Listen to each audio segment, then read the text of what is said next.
어느 가난한 이민 가족 아들로 태어난 A라는 사람의 이야기를 여러분에게 소개하면서 말씀을 시작하겠습니다. 이 A라는 분의 부모는 영어 단어 몇 마디 알지 못하고요.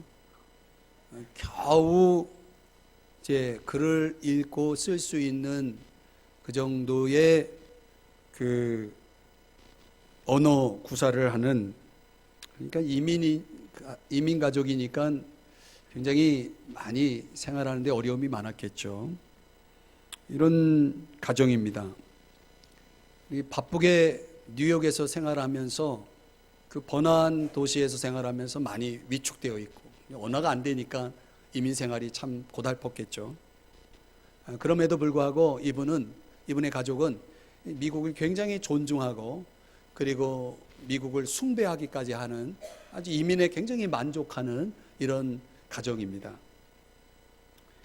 그런데 이제 여기서 말하는 A는 알파벳 A를 얘기합니다. 이름을 밝히지 않고.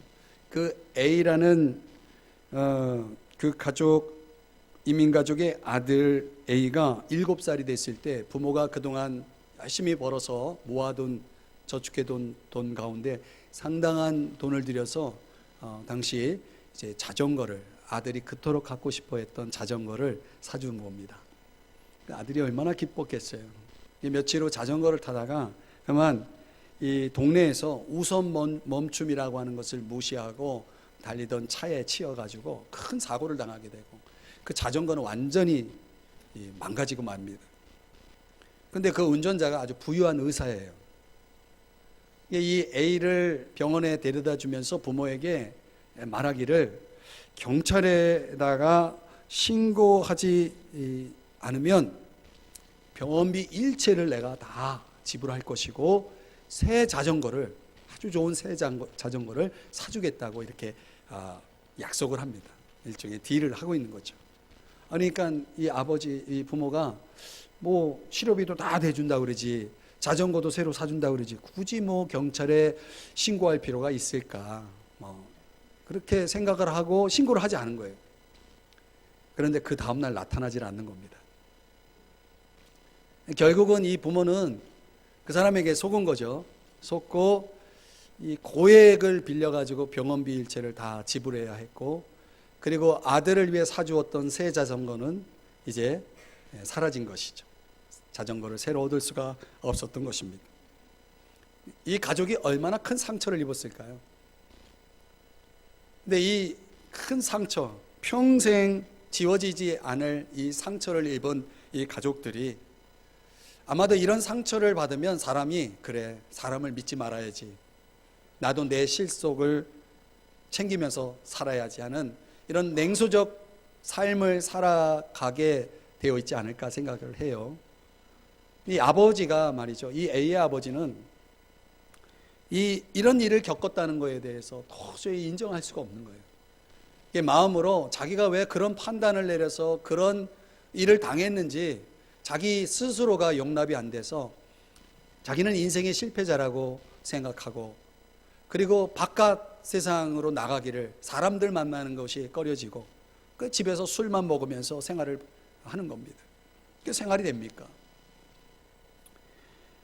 시리에 빠져서 뭐 더 이상 사람을 믿을 수는 없고, 그렇게 그 아버지는 그런 길을 가기 시작합니다.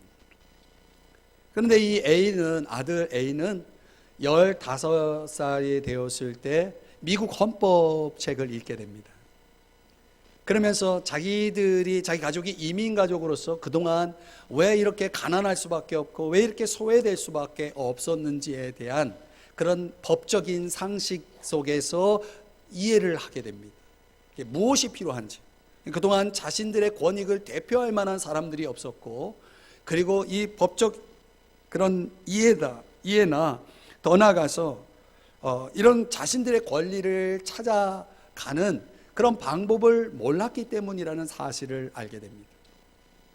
아버지는 인생 실패자로 전락하면서 술과 함께 시간을 보내고 있는 동안 이 A라는 아들은 변호사가 되기를 꿈꾸고 마침내 법대에 들어갔고 판사까지 됩니다. 그리고 대통령 자문 역할을 하면서 어떤 이런 이민자들에 대한 법안들을 만들어내는 일에 참여하는 아주 훌륭한 아들로 성장하게 됩니다. 저는 오늘 이 이야기를 여러분들에게 소개하면서 이런 질문을 던지고 싶어요. 이 아버지와 아들이 선택한 그들의 인생의 주제는 전혀 다른 내용이었다는 것입니다.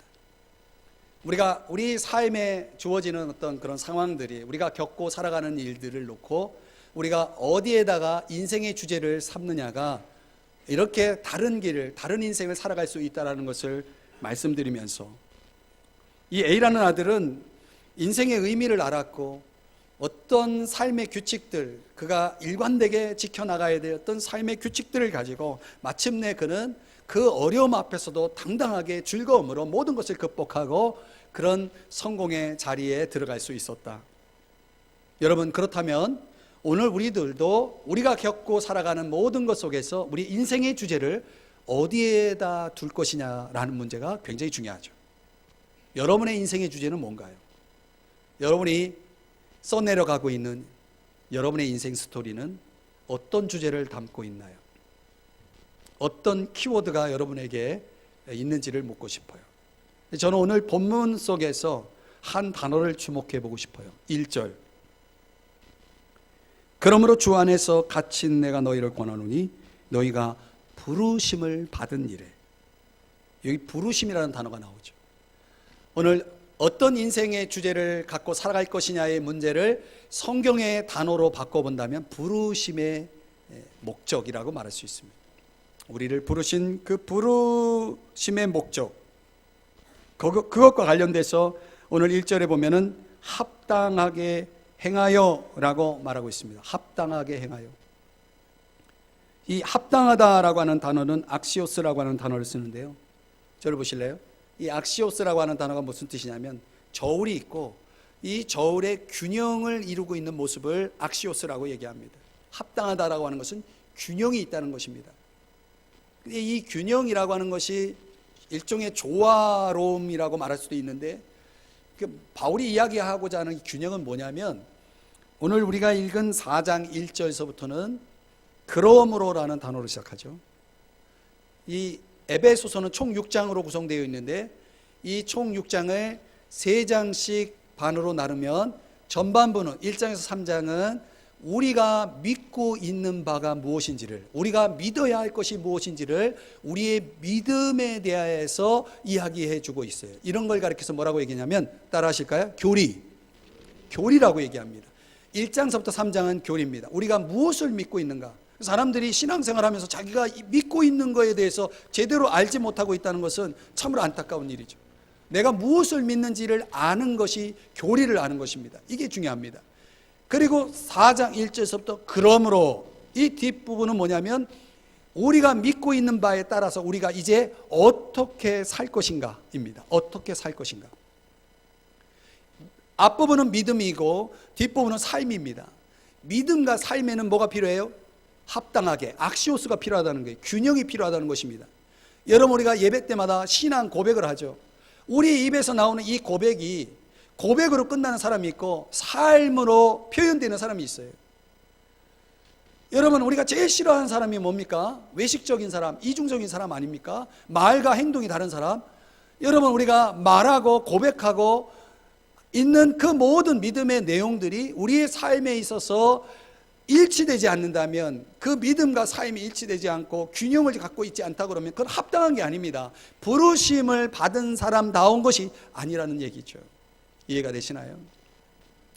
그래서 여러분, 우리가 신앙생활 하면서 이 전반부 교리, 우리가 무엇을 믿는가, 뒷부분 행위, 삶, 우리가 어떻게 살 것인가에 이 두 가지를 연결할 수 있는 사람, 이런 사람을 가리켜서 우리가 건강한 신앙인이라고 얘기하고 올바른 신앙인이라고 얘기하죠. 이 균형이 맞지 않으면 고백은 많은데 삶이 없거나, 삶은 있는데 고백이 없거나, 이 두 가지는 다 올바른 것이 아니라는 것입니다. 자, 여기까지 설명하면서 오늘 저와 여러분이 함께 생각해 볼 것은 이 균형 잡힌 부르심에 합당한 삶, 일종의 덕목인데요. 그런 부르심에 합당한 삶의 실천으로서 우리가 갖고 있어야 될 6가지가 있는데, 이것을 2가지씩 묶어서 세트로, 그러니까 3가지 세트가 되죠. 이 3가지 세트를 함께 생각하면서 여러분 우리 자신을 한번 돌아봤으면 좋겠어요. 나는 과연 부르심에 합당한가, 내 삶에는 균형이 있는가라고 하는 것으로 우리 스스로를 진단해보고, 그리고 더 나아가서 저와 여러분이 합당한 신앙인, 올바른 신앙인으로 살아갈 수 있기를 주님의 이름으로 축복합니다. 첫 번째는요, 겸손과 온유입니다. 자, 2절, 모든 겸손과 온유로 하고. 여러분, 겸손이라고 하는 것이 어떤 뜻을 가지고 있을까요? 겸손이 뭔가요? 그 당시 성경이 쓰여진 당시에는 헬라 로마 문화로 해석을 하면, 그 당시에는 자존감이 없거나 열등한 존재들, 약한 존재들을 이 겸손이라는 단어로 연결해서 생각했다고 그래요. 그러니까 사실 겸손이라는 것은 헬라 로마 문화에서는 사람들이 좋아하지 않는 거죠. 싫어하는 거죠. 꺼려하는 거죠. 그런데 여러분, 이걸 성경적인 의미로 생각해 보면 이 겸손이라는 것은 하나님이 바라보는 시각으로 나를 바라보는 태도입니다. 하나님의 시각으로 나를 바라보는 태도. 그러면 하나님이 나를 어떻게 보실까? 하나님 바라보는 시각으로 나를 바라보면 나는 어떤 존재인가? 2가지로 요약할 수 있어요. 하나는 피조물, 또 하나는 죄인입니다. 여러분, 성경이 말하는 하나님 앞에서 우리 인간은 2가지로 요약하는 것입니다. 하나는 피조물, 또 하나는 죄인입니다. 우리가 하나님이 창조하신 피조물이라고 했을 때, 그 피조물은 성경에서 하나님을 떠나서는 아무것도 할 수 없는 존재로 설명합니다. 우리는 전능자가 아닙니다. 우리는 하나님이 아닙니다. 우리는 피조물입니다. 피조물은 창조주의 공급하심에 의해서, 창조주의 체험에 의해서 살아가도록, 그분의 은혜, 그분의 덕 입음을 통해서 살아가도록 창조된 존재를 피조물이라고 얘기하는 것입니다. 그러니까 여러분, 우리가 피조물이라는 것은 그만큼 그분을, 창조주 하나님을 뭐하면서, 의지하면서 살아가도록 그런 존재 방식을 가지고 있는 사람이라고 생각하면 됩니다. 그렇기 때문에 그분을 의지하면서 사는 거니까 결국은 뭐 하게 되는 겁니까? 겸손할 수밖에 없는 거죠. 또 우리가 죄인이라는 사실을 발견하게 되는 것은 그분이 거룩하신 분이기 때문에 그런 것인데요. 누가복음 5장에 보면은 시몬이라는 사람의 이야기 여러분 들어보셨죠? 이 시몬이 고기잡이, 이 고기를 잡으면서 생활하는 사람입니다. 어부입니다. 그런데 어느 날 밤이 새도록 고기를 잡았으나 얻은 것이 없습니다. 그래서 새벽이 돼가지고 그물을 씻고 다시 다음 날을 기약하면서 이 집으로 돌아가려고 하는데, 예수님께서 그 새벽에 그물을 씻고 있는 시몬에게 나타나서 그의 배에 올라가서 이렇게 물었습니다. 이렇게 말씀하셨습니다. 깊은 데로 가서, 지금 이 시간 깊은 데로 가가지고 그물을 내려서 고기를 잡으시오. 그러니까 이 베테랑인 어부 이 시몬이 뭐라고 대답하냐면, 제가 밤이 새도록 고기를 잡으려 했으나 얻은 것이 없었습니다. 그러나 내가 말씀에 의지해서, 당신 선생님 말씀에 의지해서 내가 그물을 내리겠습니다. 그래서 가서 그물을 내렸더니 이 베드로의 이 어부 상식으로는 도저히 고기가 없는 그 시간대 그 장소에 고기가 엄청 있는 거예요. 그걸 잡은 거예요. 그러자 이 큰 어획량에 도취돼 가지고 교만에 빠져 있을 이 시몬이 반대로 주님의 발 아래 무릎을 꿇고, 주님, 저를 떠나십시오. 저는 죄인입니다. 이렇게 고백을 합니다. 여러분, 정말 이 하나님 앞에 나를 본 사람들은요, 이렇게 무릎을 꿇게 돼 있어요. 겸손하게 돼 있어요. 자기를 죄인으로 여기면서 감히 나 같은 사람이 주님 앞에, 하나님 앞에 설 수 없다라고 하는 그런 의식을 갖고 사는 것입니다. 그런 겸손한 의식을 가지고 살아가는 것이, 그것이 이 부르심의 목적에 합당하게 살아가는 균형을 가지고 있는 사람들의 캐릭터예요.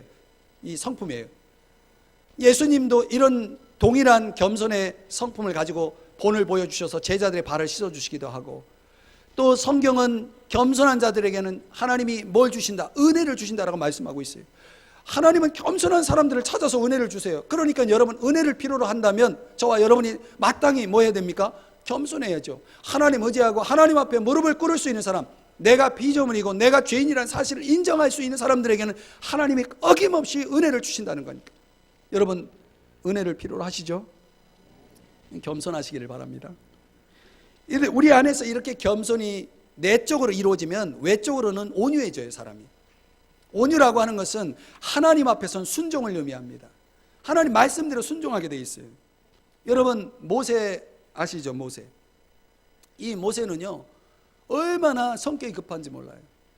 어느 날 분을 참지 못해가지고 애굽 사람을 죽여버렸어요. 그리고 왕자의 신분인 이 모세가 결국은 미디안 광야에서 목동이 돼가지고 도망자가 되어서 거기서 40년을 살게 됩니다. 근데 하나님이 그때 이 모세의 이 급한 성격을, 이 모난 성격을 깊이 만지셔가지고 하나님께서 그 모세를 온유한 사람으로 바꾸십니다. 더 이상 흥분하지 않고 더 이상 자기 감정을 앞세우지 않고 더 이상 충동적이지 않으면서 그 힘, 자신이 가지고 있는 힘을 잘 조절해서 올바른 데 사용할 수 있는 능력인 온유한 마음을 소유하게 됩니다. 온유한 삶의 태도를 갖게 됩니다. 그러면서 모세는 자기 생각대로, 자기 감정대로, 자기 충동대로 행동하지 않고 하나님 말씀에 순종하는 삶을 살게 됩니다. 어디 그것뿐입니까? 여러분 우리가 겸손해지면 온유한 삶을 살게 되는데 어떤 환경에도 그것을 견뎌내고 극복할 수 있는 사람이 된다는 거예요. 여러분 요셉이라는 사람은 성경의 창세기에 나오는 사람인데 얼마나 온유한 사람인지 여러분, 그는 형들에 의해서 노예로 팔려간 아주 억울한 일을 당한 사람이에요. 그 억울한 환경 속에서 형들 또 가족들 원망하고 불평하면서 피폐하게 살아가지 아니하고 오히려 그 상황을 받아들입니다. 내가 왜 이런 억울한 일을 당했는지에 대한 이유를 하나님의 시각으로 해석하기 시작하면서 하나님이 이런 일을 통해서 내 이 억울함을 통해서 하나님이 뭔가 좋은 일을 이루실 거야, 우리가 잘 아는 말씀대로 합력하여 선을 이루실 거야 라고 하는 그런 확신을 가지고 이 요셉이 끝까지 인내를 합니다. 그 환경 속에서. 이 마침내 이 애굽의 국무총리의 자리로 이제 들어가게 되죠. 그리고 나중에 형들 앞에서 그가 얘기하기를 당신들 형들이 나를 이 애굽으로 보낸 것이 아니고 하나님이 나를 보내셨다라고 하는 그런 고백을 합니다. 참 놀라운 해석이에요. 여러분 사람이 하는 것 같아도 그 배후에 하나님이 계시라는 사실이에요. 그러니까 우리가 인간적으로 보면 다 사람이 하는 것 같지만 그 배후에서 역사하시는 하나님의 손길이 있다는 걸 아는 사람은 어떤 환경 속에, 특별히 억울한 상황 속에서 뭐 할 수 있어요? 인내할 수 있는, 참을 수 있는 뭐가 있어요? 온유가 있다는 거예요. 맡기는 거예요. 온유는 맡기는 거예요. 하나님이 좋은 것을 이루어 주실 거라고 하는 그런 하나님의 뜻에 대한 신뢰를 갖고 있을 때 사람은 온유해질 수 있는 것입니다. 또 그러다 보니까 온유하니까 사람들을 대할 때 어때요? 너그럽죠. 사람들을 굉장히 너그럽게 대합니다. 모세의 형 아론과 누이 미리암이 모세를 자꾸 비방을 합니다. 구스 여자 아내를 얻은 걸 가지고 빌미로 해가지고 자꾸 비방을 할 때 모세는 가만히 있어요. 전혀 대응하지 않아요. 자기를 변호하면서 논쟁하지 않아요. 그냥 하나님께 맡겨버려요. 그랬더니 하나님이 직접 개입하셔서 미리암과 아론을 혼내줍니다. 그러니까 하나님이 해결해 주시는 거죠. 여러분 온유라고 하는 것은 사람들을 직접적으로 상대하지 않고 하나님을 통해서 상대하는 사람이에요. 그래서 어떤 상황 속에서 사람들에게 뭐예요? 관용할 수 있고 너그러울 수 있는 그런 힘이 있습니다. 사랑하는 여러분, 겸손과 온유라고 하는 것은 결국 하나님 앞에서 나를 올바로 발견하고 깨닫고 살아가는 사람들의 삶의 모습인 것이죠. 내적으로는 겸손이고 외적으로는 온유인 것입니다. 여러분 이솝우화 이야기 가운데 사자와 토끼 이야기가 있어요. 이 사자가 함정에 빠졌어요. 이게 빠져나오려고 그러는데 빠져나올 수가 없어요. 토끼가 지나가는 거예요. 제발 나 좀 살려달라고 토끼에게 하소연하니까 토끼가 이게 줄을 내려줘가지고 겨우 함정에서 빠져나왔어요. 나오자마자 사자가 나 배고프니까 너 좀 먹어야 되겠다 하고서 먹으려고 그래요. 세상에 이런 법이 어딨냐고 그러면서 토끼가 막 억울하다고 하소연을 하면서 논쟁을 벌이는 상황을 지나가던 여우가 봤어요. 그 여우가 사자왕이요, 도대체 어떤 일입니까? 뭐 때문에 이렇게 논쟁합니까? 지금 토끼를 잡아먹기 전에 사자왕님 어떻게 하고 있었습니까? 그러니까 이렇게 하고 있었지 하고서 함정으로 팔짝 뛰어들어갔다는 거예요. 그래서 씨 웃었다는 거예요. 이건 제 해석이에요. 이 우화에는 없는 거예요. 이 사자가 내가 이렇게 있었지 하고서 웃고 있었을 것 같아요. 그러니까 여우가 뭐라고 얘기해요? 그럼 그렇게 계속 계세요. 그래서 토끼라 가자 그러고서 갔다는 거 아닙니까? 사랑하는 여러분, 사자가 뭘 모른 거예요? 자기 본래 처지를 몰랐던 거죠. 사람이든 짐승이든 다 그래요. 자기가 어떤 존재인지를 망각해버리면 어리석게 살아갈 수밖에 없는 거죠. 올바르게 살아갈 수가 없는 것입니다. 자기 이해가 곧 우리의 삶의 질을 결정하는 것입니다. 수준을 결정하는 것이죠. 겸손이라고 하는 것은 창조주 하나님 앞에 내가 피조물됨을, 내가 죄인됨을 인정하는 것이고, 그런 자각 속에서 온유, 하나님 앞에서, 말씀 앞에서 순종으로, 또 환경 속에서 인내로, 또 사람들 앞에서 너그러움으로 반응할 수 있는 이 온유의 힘을 발휘할 수 있다라고 하는 것은 결과적으로는 뭐예요? 이게 부르심에 합당한 삶의 균형인 것이에요. 그러니까 내 속에 겸손이 없다면, 내가 아직도 삶 속에 온유를 드러내지 못하고 있다면 나는 균형을 잃어버린 사람입니다. 부르심의 목적에 합당하지 않은 것입니다. 그러므로 여러분, 우리가 우리를 점검하고 하나님 앞에 다시 서야 됩니다. 하나님 앞에서 다시 서야 내가 나를 알 수 있고, 하나님 앞에서 나를 알 수 있고, 또 다른 사람을 우리가 이해할 수 있는 것입니다. 사랑하는 여러분, 겸손과 온유로 사시기를 주의 이름 축복합니다. 두 번째 세트는 오래 참음과 용납입니다. 2절, 오래 참음으로 사랑 가운데서 서로 용납하고. 여러분, 오래 참는다는 것은 문자적으로는 어떤 잘못에 대해서 성급하게 보복하지 않는 자제력을 얘기합니다. 사람은 뭐 잘못을 보면 당장 보복을 해버리죠. 이거는 뭐가 없는 거예요? 오래 참음이 없는 것입니다. 여러분, 세상에 완전한 사람이 있습니까? 없습니까? 없습니다. 그런데 우리는 완전이라는 그런 기준을 가지고 사람들을 평가하기 때문에 잘못을 참아내지 못하는 거죠. 보통 완벽주의자들이 그러지 않습니까? 그런데 그 완벽주의자들의 결함은 뭐냐면 자기 자신에 대해서는 완벽주의를 추구하지 않는다는 거예요. 꼭 다른 사람들에 대해서는 완벽주의를 추구하는데 자기 자신에 대해서는 너무 관용해요. 이게 완벽주의자들의 딜레마죠. 똑같은 잣대로 다른 사람과 자기를 봐야 되는데 자기는 열애시켜요. 그러니까 여러분, 완전하다라고 생각하는, 완벽을 추구하는 사람들은 그런 약점들이 있는 것입니다. 그런데 여러분, 하나님이 우리를 대하실 때 우리를 어떻게 대하실까요? 완전하게, 완전한 사람으로 대할까요? 아니에요. 불완전한 거예요. 여전히 부족한 거예요. 죄인인 거예요. 그래도 하나님은 우리를 대하실 때 어떻게 합니까? 오래 참으시는 거예요. 베드로후서 3장 9절에 우리를 대하여 오래 참으사 이렇게 말씀하거든요. 하나님은 항상 우리를 대할 때 오래 참음으로 대해 주시는 줄 믿으시기 바랍니다. 나중에 바울이라는 사람이 디모데전서 1장 16절에서 이런 고백을 합니다. 내가 긍휼을 입은 까닭은 예수 그리스도께서 내게 먼저 일체 오래 참으심을 보이사 후에 주를 믿어 영생 얻는 자들에게 본이 되게 하려 하십니다. 여러분, 하나님이 왜 우리를 대할 때 오래 참으시느냐? 우리도 오래 참으라고. 아멘. 여러분, 주변에 도로공사가 많잖아요. 그럼 막 소음도 있고 먼지도 있고 얼마나 운전하는데 불편해요. 지나갈 때마다 불편하고. 그런데 공사 중에 불편을 끼쳐드려서 죄송합니다, 이런 광고판 보잖아요. 그 불편은 오래가지 않습니다. 조금 시간이 지나면 그만한 보상이 있는 거예요. 새롭게 안전하게 잘 단장된 도로를 여러분 차를 타고 운전하게 되는 것입니다. 그런데 여러분, 우리 삶에도 공사가 있어요. 우리 주변에 도로공사가 많은 것처럼 우리 삶에도 공사가 많다는 거예요. 그래서 때로는 가슴앓이를 할 때가 있고요, 때로는 눈물로 밤새도록 하나님 앞에 기도해야 될 때도 있고요, 돈 문제로 여러분 밤잠을 설칠 때도 있고, 병으로 인해서, 질병으로 인해서 어느 날은 너무나 두려워서 두려움에 떨 때도 있는 것입니다. 왜 이렇게 우리 삶에는 이런 공사들이 많이 있는가? 불편하죠. 이런 것들이 있으면 삶이 불편해집니다. 힘들어집니다. 그러나 여기에는 목적이 있고 의미가 있는 것입니다. 그리고 보상이 있는 것입니다. 이런 것들이 시간이 지나면 조금만 더 참으면 이런 공사들은 우리에게 좋은 보상을 가져오게 되어 있는 것입니다. 하나님의 자녀들에게 하나님이 허락하신 모든 공사들은 합력해서 우리에게 주어지는 좋은 결과들을, 보상을 예비하시는 것이기 때문에 우리가 조금만 더 참으면 되어지는 것입니다. 그래서 시편 30편에는 그의 노염은 잠깐이요 그의 은총은 평생이로다, 이런 말씀이 나옵니다. 노염은 잠깐이, 불편은 잠깐이지만 은혜는 평생인 것입니다. 자기 목적에 맞지 않으면 사람들은 대부분 뭐든지 장애물이, 방해물이라고 생각하죠. 그렇습니까, 여러분?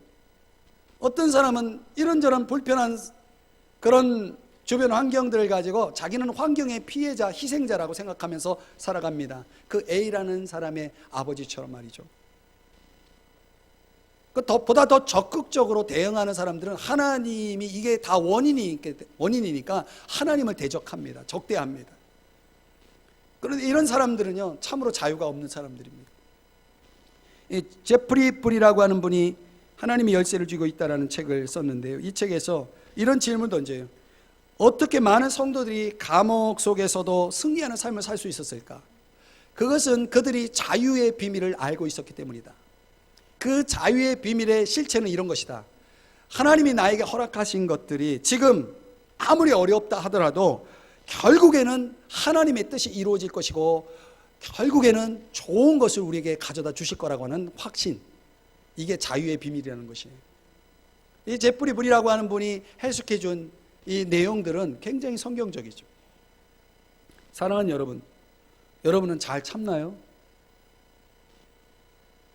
내가 오늘 참고 있지 못하다면 나는 균형을 잃어버린 사람이고 부르심의 목적에서 벗어나 있는 사람이라는 것을 알아야 됩니다. 반대로 내가 오래 참고 있다면 나는 지금 균형을 갖고 잘 살고 있는 거예요. 하나님의 부르심의 목적을 따라서 살고 있는 것입니다.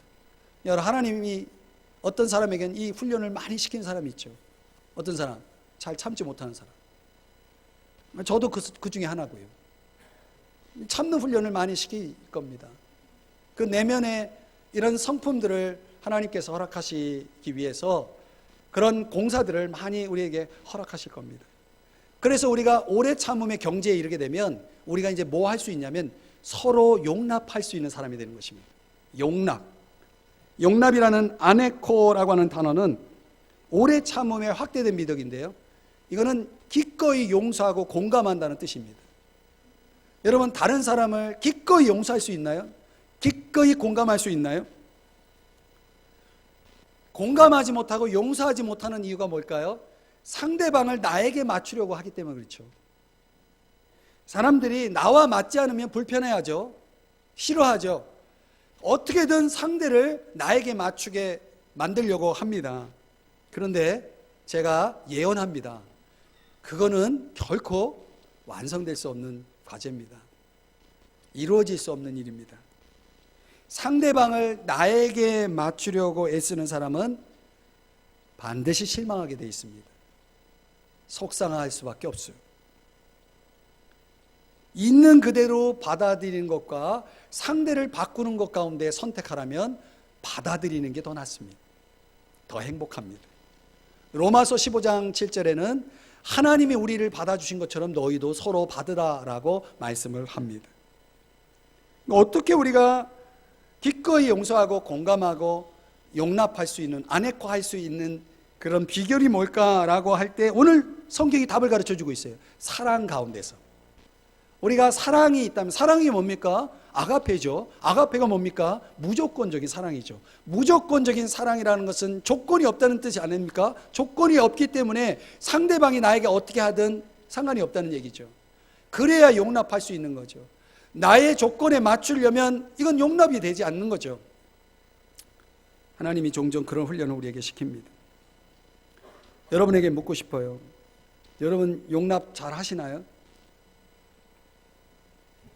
어떤 사람은요, 우리가 살면서 어떤 사람은 나에게 되게 불편을 주는 사람들이 있어요. 그런 사람이 있습니까? 없습니까? 솔직하게. 여러분 불편한 사람이 있어요? 없어요? 그런 사람이 가까이 있죠. 여러분 직장에 있고 사업장에 있고, 그렇죠? 어쩌면 교회 안에도 있을 수 있어요. 불편한 사람이 있습니다. 그 불편한 사람 여러분 어떻게 대합니까? 고치려고 몸부림을 칩니까? 포기하세요. 안 돼요. 이렇게 생각하세요. 저를 따라 하실까요? 공사 중. 공사 중이라고 생각하면 불편을 참을 수 있는 것입니다. 이 도로공사가 언젠가 끝날 거 아니에요.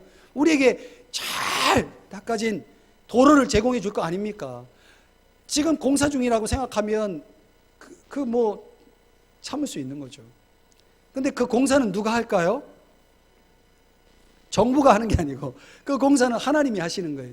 그분이 시작하신 공사고 그분이 완성할 공사이기 때문에 우리는 그냥 그분이 완성할 때까지 기다리기만 하면 되는 거예요. 그리고 뭐 하면 돼요? 아네코 받아들이면 되는 거죠. 사랑하는 여러분, 어렵지만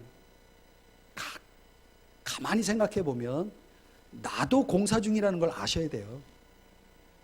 다른 사람이 나를 불편하게 하고 있는 것만 생각하지 말고 나도 누군가를 지금 불편하게 하고 있다는 걸 생각하면 너도 공사 중, 나도 공사 중.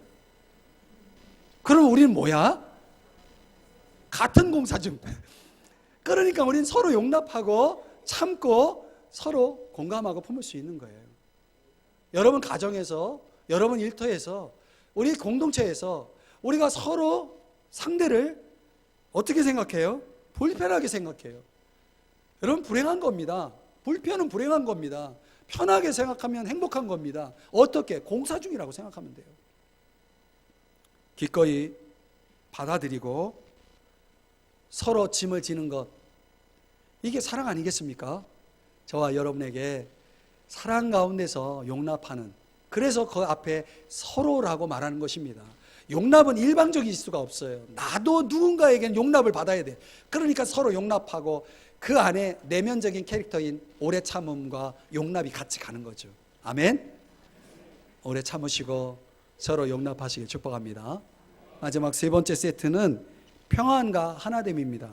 여러분, 부르심에 합당한 사람들에게 나타난 중요한 특징이 뭐냐면 평안이 있다는 것입니다. 제가 여러분에게 묻고 싶어요. 평안하십니까? 여러분, 평안은 어떤 역할을 하냐면 여기 평안에 매는 줄이라고 얘기하고 있어요. 쉰데스모라고 하는 단어인데 아주 강하게 결속시킨다는 거예요. 이상해. 사람이 평안하면 결속이 되게 돼 있어요. 묶여져요. 평안은 우리를 묶어요. 사람과 사람을 묶어줘요. 여러분, 우리가 예수를 믿으면 평안해져요. 이 평안은 하나님과 나를 묶어주는 거예요. 강하게 결속시켜줍니다. 그러니까 하나님과의 관계 속에서 평안을 누려요. 내가 지금 평안하지 않다면 여러분, 위로 우리 주님과 하나님과 관계 속에서 아직 내가 예수 그리스도를 나의 구주로 주님으로 아직 믿고 영접하지 않은 결과일 수 있어요. 내가 예수님을 믿고 영접했다면, 그리고 예수님이 내 안에 있다면 나는 평안해야 돼요. 그러면 내가 지금 이 평안이 예수님을 믿음에도 불구하고 내가 평안하지 않다면 문제는 뭘까요? 내 안에 문제가 생긴 거죠. 왜 평안이 지금 없는가? 그것은 예수님이 기뻐하지 않는 것을 행했기 때문이, 예수님이 기뻐하지 않는 자리에 있기 때문일 수도 있죠. 죄인의 길에, 악인의 길을 쫓고 죄인의 길에 서고 오만한 자의 자리에 앉게 되면은 평안이 깨지게 돼 있습니다. 그리스도의 평강이 우리의 마음을 주장하게 하라. 골로새서 3장 15절의 말씀인데, 우리는 그 평강이 이미 주어졌고 그리고 그 평강을 계속 주장하면서 살아가는 삶을 살아야 됩니다. 하나님이 우리에게 성령을 통해서 주시는 지혜가 뭐냐면, 여러분들이 어떤 중요한 결정을 내릴 때 마음속에 평안이 있으면 그건 하나님이 기뻐하시는 겁니다. 그런데 여러분이 성령 받고 하나님이 주신 평안을 가지고 있는 사람이 하나님이 원치 않는 것을 결정하려고 하면 하나님이 불편한 마음을 주십니다. 그건 성령이 주시는 감각이에요. 그래서 마음이 불안하고 뭔가 평안하지 않으면 그 결정을 유보하고 계속 기도하셔야 됩니다. 하나님이 그렇게 우리를 인도해 주세요. 최건능 목사님이라고 하는 분이 있었는데, 이분은 전도를 예수천당이라고 외치는 거예요. 그러니까 하도 예수천당 외치고 다니니까 일본 경찰이 붙잡아가지고 당신은 어떤 사람이냐고 물었어요. 그랬더니 예수천당 그러는 거예요. 또 도대체 천당이 어딘 곳이길래 자꾸 예수 천당 그러냐고. 천당을 내가 가르쳐 주겠다고. 천당 본점은 내가 보여줄 수 없고 천당 지점은 내가 보여줄 수 있다고. 내 마음이 지점이라고. 이렇게 그 일본 경찰에게 전도를 했다는 거예요. 여러분, 천국이 있는 사람, 하나님 나라가 있는 사람은 마음에 뭐가 있어요? 평안이 있는 것입니다. 그 평안을 계속 갖고 살아가는 사람들이 부르심의 목적에 합당한 균형을 가지고 살아가는 사람이에요. 그 균형이 우리를 이제 어디로 나아가게 되냐면, 평안하니까 뭐 하게 합니까? 하나 되게 하는 거죠. 하나 되는 것입니다. 여러분, 다른 사람과 하나 되기 어렵죠. 왜 어려운지 아세요? 답을 가르쳐 드리면 다른 것을 주목하기 때문에 그렇습니다. 여러분, 사람과 사람이 만나서 빨리 가까워지는 방법은 뭐예요? 공통점을 찾으면 됩니다. 제가 어제 어떤 분을 만났는데 그분이 저희 어머니랑 이름이 한자만 다르고 같아요. 그래서 가까워졌어요. 제가. 이름만 비슷해도 사람이 가까워지는 거예요. 어느 학교 나왔냐, 고향이 어디냐, 뭐 이런저런 것들 공통점을 찾으려고 애를 써보세요. 그러면 그 사람 하나 됩니다. 용납이 됩니다. 받아들여집니다. 인간관계를 그렇게 풀어가는 것입니다. 오늘 성경이 하나됨을 끌어가기 위해서 성령의 역사에서 우리에게 주어진 평안을 강조하고 있고, 또 하나는 뭘 강조하냐면 4절에서 6절을 보면은 7가지 공통점을 가르쳐줍니다. 여러분, 이게 굉장히 중요한 겁니다.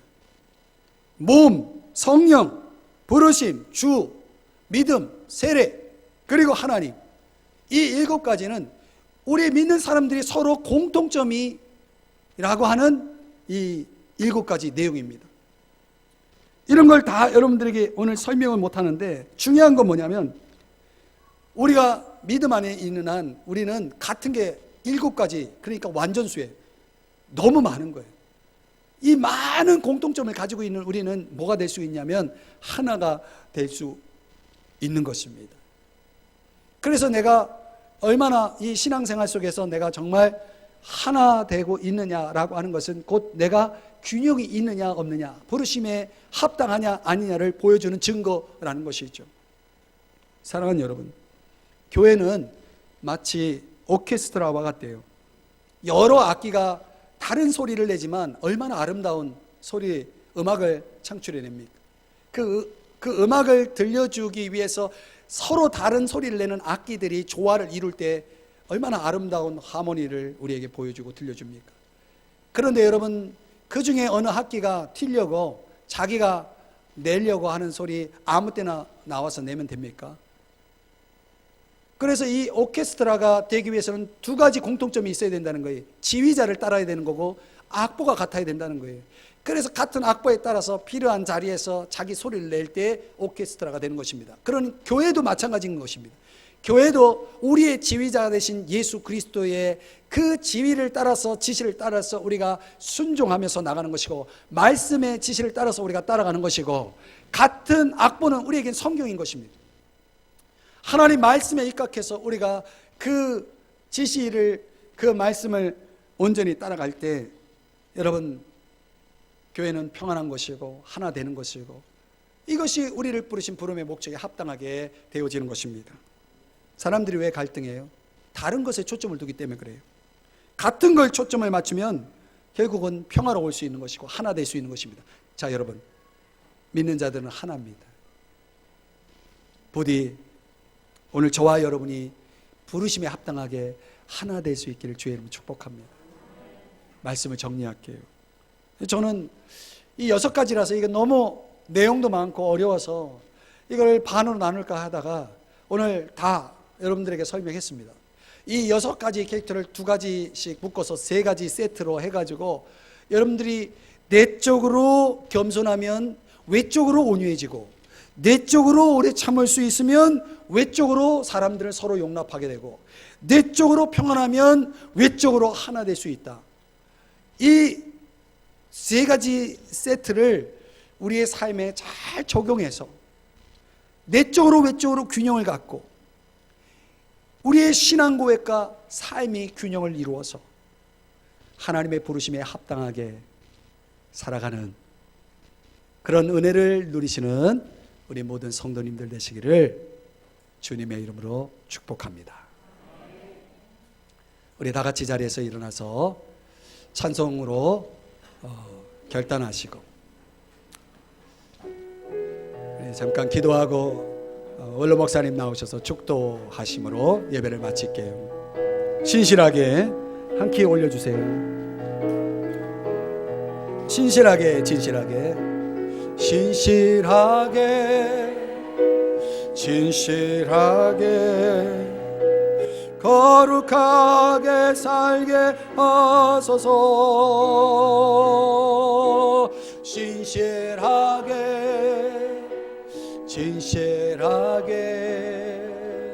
거룩하게 살게 하소서.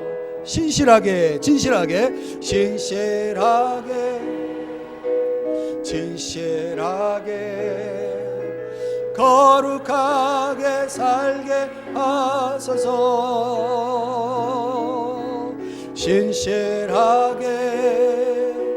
진실하게 거룩하게 살게 하소서. 하나님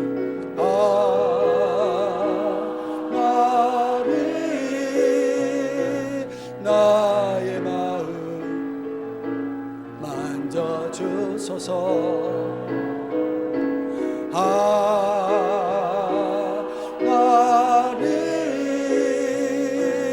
나의 영혼 새롭게 하소서. 우리 잠깐 축도 받기 전에 오늘 말씀을 생각하면서 한 30초 정도만 같이 함께 이 시간 기도할게요. 함께 여러분, 오늘 이 6가지 덕목을 가지고 내가 그동안 균형을 갖고 있었는지 부르심에 합당했는지를 돌아보면서 하나님 이 은혜 입고 살게 하여 주시고 이 6가지 삶 속에서 내적으로 외적으로 소유하며 살게 하여 주시옵소서. 우리 하나님 앞에 이 시간 말씀을 생각하며 한 30초 동안 우리 함께 기도하고 우리 원로 목사님 나와서 축도로 예배 마칠게요. 하나님 아버지 감사합니다.